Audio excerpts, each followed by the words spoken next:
Shalom, shalom. Oui, bien-aimés dans le Seigneur, notre Dieu est bon, il est merveilleux pour nous.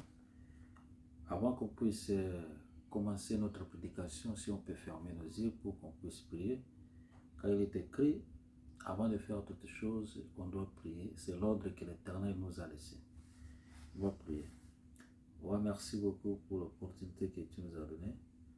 Qu'on parle de toi, Seigneur, roi. Je recommande cette nourriture entre tes saintes mains.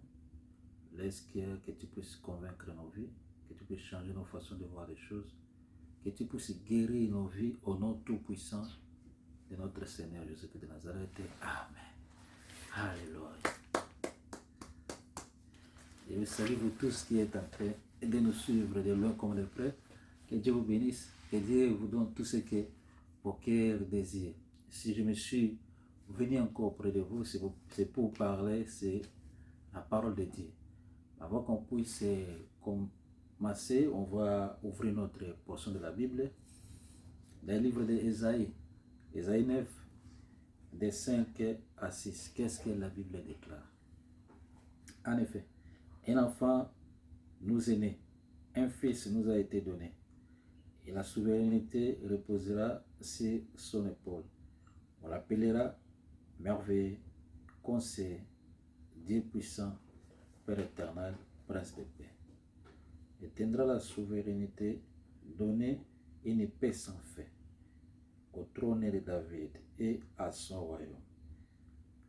L'affermir et les soutenir par les droits et par la justice de maintenant et pour toujours. Voilà ce que fera les ailes de l'Éternel, le maître de l'univers. Alléluia. Waouh. Oui, bien-aimé, celui qui est le maître de l'univers, c'est notre Dieu. Ce n'est pas ta mère, ce n'est pas ton oncle, ce n'est pas celui que tu connais là, qui est en train de vous diriger. Mais le maître de l'univers, c'est lui seul qui est le véritable. Il est le maître de toutes choses. Il domine sur toute domination, autorité et dignité, hauteur, profondeur, grandeur. C'est lui qui est le maître de toutes choses. Il dirige tout esprit.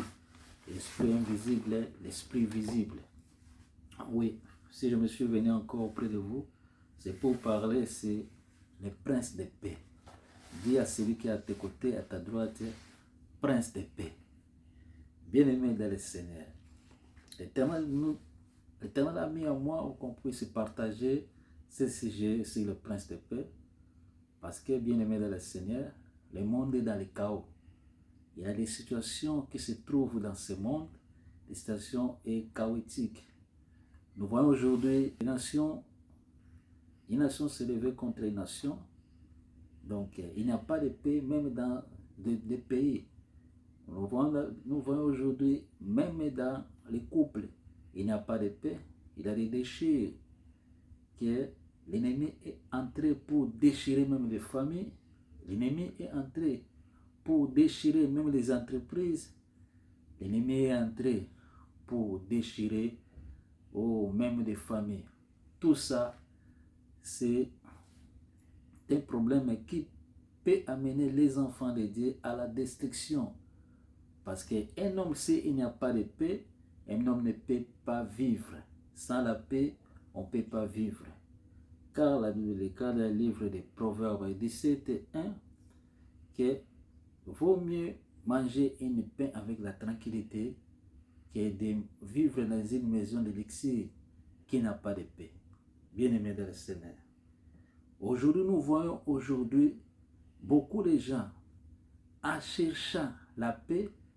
Beaucoup s'enfuient, sont allés à prendre des drogues pour se droguer. Donc, pour lui, pour avoir la solution dans ces problèmes, tellement il y a beaucoup de problèmes, beaucoup de situations qui dérangent sa vie, s'enfuit à commencer à prendre des drogues.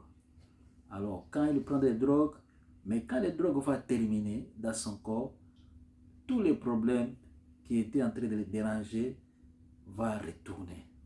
Les autres sont dit, moi pour que je puisse fuir des problèmes, laissez-moi boire des alcools. Quand je vais boire l'alcool, je vais oublier toutes les choses. Hélas, après avoir enivré avec l'alcool, si l'alcool est passé, tous les problèmes est revenu encore. Les autres se sont dit, non, pour moi, est meilleur pour que je puisse aller chercher beaucoup de femmes, parce que quand je vais aller, quand j'aurai des femmes, je vais oublier toutes les choses. Mais les autres sont allés, ils ont eu des femmes, beaucoup de femmes, mais le problème est là toujours. Ils sont en train de faire des calculs. Non, quand j'aurai le travail, j'aurai la paix. Mais il a eu le travail, mais la paix, il n'a pas la paix. Le problème, ça continue toujours. Les autres ont dit que bien, quand je vais avoir ces sommes-là, 1 million, 2 millions, 10 millions d'euros ou de dollars, j'aurai la paix. Je vais, comme l'argent répond à tout, je vais résoudre tous mes problèmes. Mais il a eu cet argent-là, mais le problème a augmenté encore. Le problème a augmenté encore. Donc, tout ça, l'homme n'a pas la paix. Et la paix est à la base de tout. Parce que l'homme, celui qui n'a pas la paix, vraiment, il ne peut pas vivre. C'est pour cela, nous voyons aujourd'hui beaucoup de suicides. Il y a des gens, tellement il y a des problèmes, les situations sont à haut niveau. Pour chercher, pour avoir la paix, à chercher la paix, n'a pas trouvé. Beaucoup sont allés se pendre. Non, moi je vais mourir pour oublier toutes choses. Mais au contraire, la Bible déclare, on ne peut pas détruire notre corps. Parce que notre corps, c'est le temple du Saint-Esprit. Le corps là que tu as, ça appartient à notre Seigneur Jésus-Christ. Ça ne t'appartient pas. On t'a donné seulement pour gérer. Mais le propriétaire du corps, c'est lui-même l'Éternel. C'est pour cela que tu ne peux pas détruire ton corps, quel qu'en soit le problème. Oui, c'est pour cela, bien-aimés dans le Seigneur, même les politiciens sont unis pour chercher la paix. Mais il n'y a pas la paix. Il n'y a pas la paix parce que Christ n'est pas là à l'intérieur d'eux. Parce que lui-même, Christ, comme la Bible est en train de nous dire, c'est lui qui est le véritable prince de paix. L'endroit que nous avons lu, la promesse a été donnée à Ésaïe, qu'un jour, le Messie va venir, et le Messie là, c'est le prince de paix. C'est lui qui est le porteur de paix. Et la promesse a été accomplie. Et quand la promesse a été accomplie, parce que là, dans l'Ancien Testament, la promesse a été donnée, le porteur de paix, qu'il va venir pour donner la paix. Et dans le Nouveau Testament, les porteurs de paix étaient venus et la promesse a été accomplie.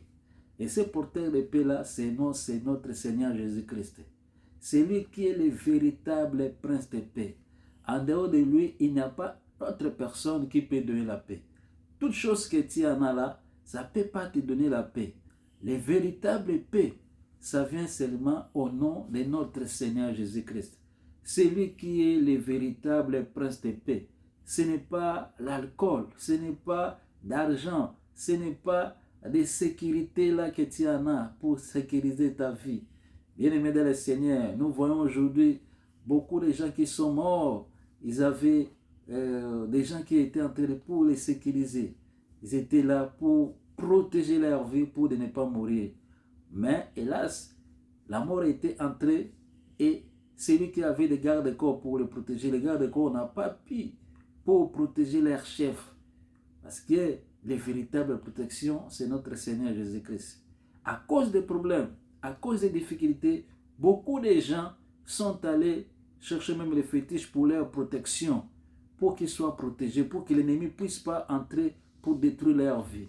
Les autres sont mis des fils, des câbles dans leurs hanches pour que l'ennemi, leurs ennemis ne puissent pas les détruire. Mais hélas, ça ce n'est pas la sécurité, parce que la véritable sécurité, c'est notre Seigneur Jésus-Christ. Car il est écrit, celui qui vit dans l'abri du Très-Haut repose sous l'ombre du Tout-Puissant. L'ombre du Tout-Puissant, c'est lui-même notre Seigneur Jésus-Christ. Quand il protège, personne ne peut entrer pour toucher ta vie. Personne ne peut entrer pour détruire ta vie. C'est lui qui est la véritable paix. C'est lui qui est le Seigneur des Seigneurs. On va lire dans le livre de Jean 14, 27. Jean 14, 27, qu'est-ce que la Bible dit? Jean 14, 27. La Bible nous dit quoi? Jean 14, 27. Je vous ai laissé la paix et je vous ai donné ma paix. Je vous la donne pas comme le monde donne. Que votre cœur ne se trouble pas et ne se laisse pas effrayer. Christ, c'est lui seul qui est le véritable paix. Car sans lui, on ne peut pas avoir la paix. Sans lui, on ne peut pas avoir la paix. On ne peut pas dormir avec la paix.